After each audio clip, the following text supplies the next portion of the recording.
Dans cette vidéo, nous allons voir le corrigé des tâches suivantes. Tâche 1, est-ce que vous pouvez vous présenter? Tâche 2, je suis votre voisin. Je vais souvent nager à la piscine municipale. Vous êtes intéressé par cette activité. Vous me posez des questions sur la piscine, équipement, horaires, tarifs, etc. Tâche 3, le système de crédit bancaire au Canada est-il équitable pour tous les citoyens? Qu'en pensez-vous? On se retrouve juste après cette annonce. Bienvenue sur Immigro Canada, votre guide pour réussir votre immigration au Canada. Sur cette chaîne, nous vous proposons des corrigés et explications des sujets du TCF Canada, des conseils sur les démarches d'immigration, des informations sur la vie quotidienne au Canada et des témoignages et expériences d'immigrants. Abonnez-vous et préparez-vous à réaliser votre rêve canadien avec nous. Nous vous remercions. Bonjour à toutes et à tous. J'espère que vous allez bien.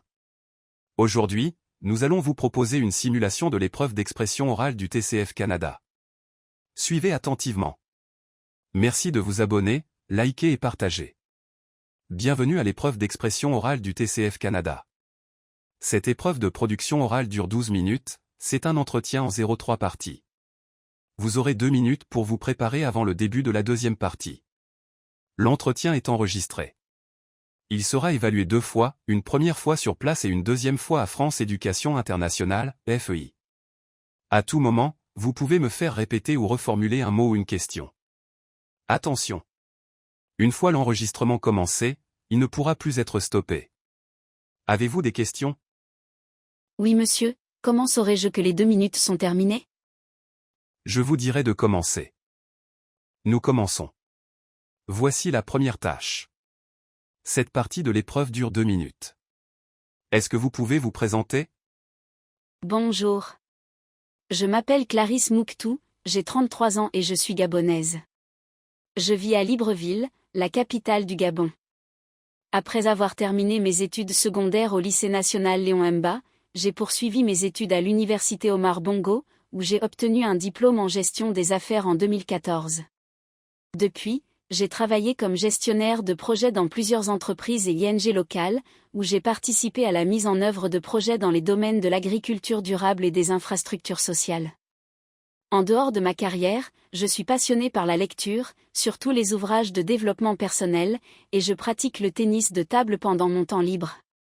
Ma couleur préférée est le violet. Je suis une personne motivée, dynamique, et j'apprécie beaucoup le travail en équipe pour atteindre des objectifs communs. Je suis également engagée dans des activités bénévoles, notamment pour soutenir l'éducation des enfants défavorisés. Je suis mariée à Jules Mouktou, mon époux bien-aimé. Notre mariage repose sur des valeurs solides, l'amour, la confiance, et un profond respect mutuel. Nous avons pour projet d'immigrer au Canada, afin d'y poursuivre nos carrières professionnelles et d'offrir à notre famille un avenir plus prometteur. Je vous remercie. À présent, nous passons à la tâche 2. Cette tâche dure 5 minutes 30 secondes au total. Vous allez recevoir un sujet. Vous devez me poser des questions pour obtenir des informations. Vous avez 2 minutes pour préparer l'entretien. Vous êtes autorisé à prendre de courtes notes si vous le souhaitez. Tenez cette feuille de brouillon.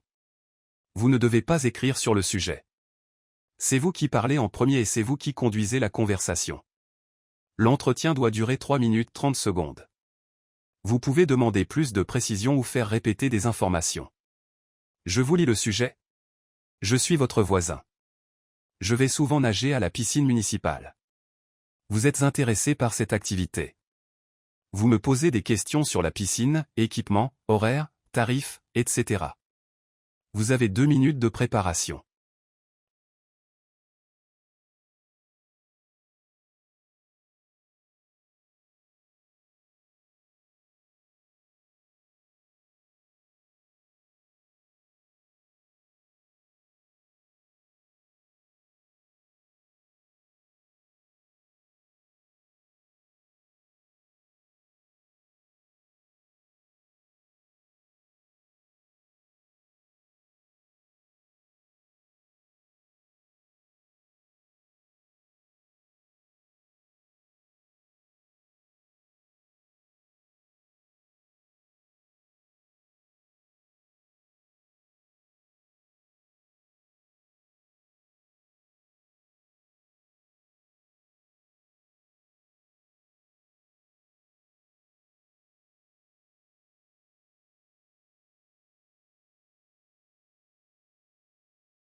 Vous pouvez commencer.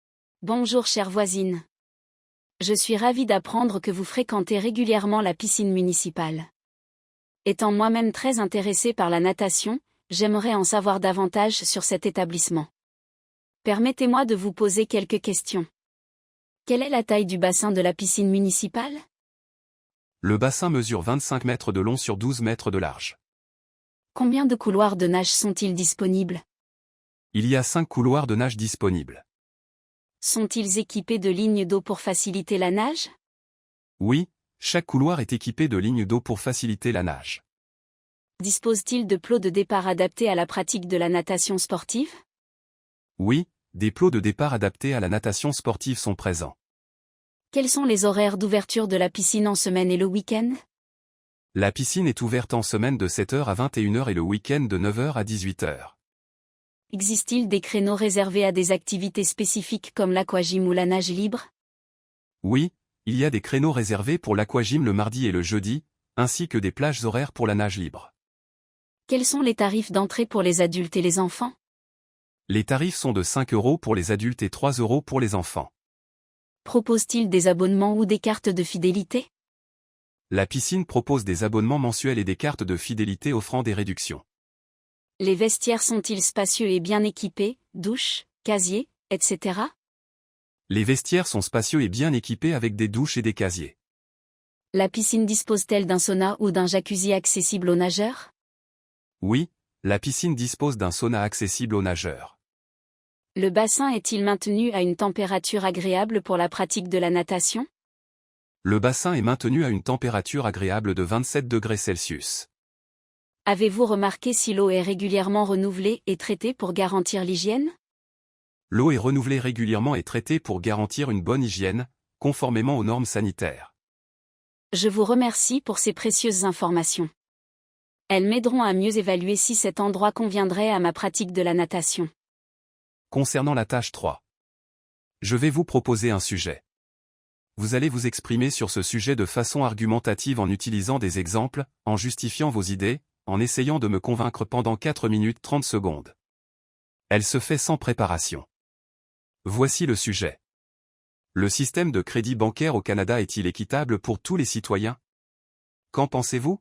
À mon avis, oui, le système de crédit bancaire au Canada est globalement équitable, dans le sens où tout citoyen, peu importe son origine ou son niveau de revenu, a la possibilité d'accéder au crédit, à condition de respecter certaines règles de base. Bien sûr, comme dans tous les systèmes, il peut y avoir des défis ou des limites, mais en général, le fonctionnement est juste, encadré et accessible à tous. Tout d'abord, il faut savoir que le crédit au Canada fonctionne sur la base de critères objectifs, le revenu, la stabilité de l'emploi, le score de crédit, la capacité à rembourser. Ces critères s'appliquent à tout le monde de la même manière, sans favoritisme. Que l'on soit un jeune diplômé, un nouvel arrivant, ou un citoyen établi, les mêmes conditions s'appliquent. C'est ce qui rend le système équitable dans sa structure. Ensuite, les outils pour bâtir ou améliorer son crédit sont accessibles à tous. Par exemple, même si une personne commence sans antécédent de crédit, elle peut obtenir une carte sécurisée, faire des petits achats, payer à temps, et ainsi construire lentement son dossier. Il y a aussi des institutions financières, y compris des coopératives de crédit, qui offrent des services spécialement adaptés aux personnes vulnérables ou aux nouveaux arrivants. De plus, le gouvernement canadien soutient l'éducation financière. Il existe de nombreux programmes gratuits, en ligne ou en présentiel, qui aident les citoyens à comprendre le crédit, les taux d'intérêt, les pièges à éviter, et les bonnes pratiques pour gérer un prêt. Cela permet à chacun de prendre des décisions éclairées et de ne pas tomber dans le surendettement. Il faut aussi noter que les lois protègent les consommateurs. Les banques ne peuvent pas accorder de crédit de manière irresponsable. Il y a des règles précises sur la transparence des conditions, sur les limites de crédit, et même sur les recours possibles si un citoyen est mal informé ou abusé. Ce cadre légal contribue à une plus grande équité pour tous. Bien sûr, il peut exister des obstacles, notamment pour les personnes à très faible revenu ou celles qui ont connu des difficultés financières dans le passé.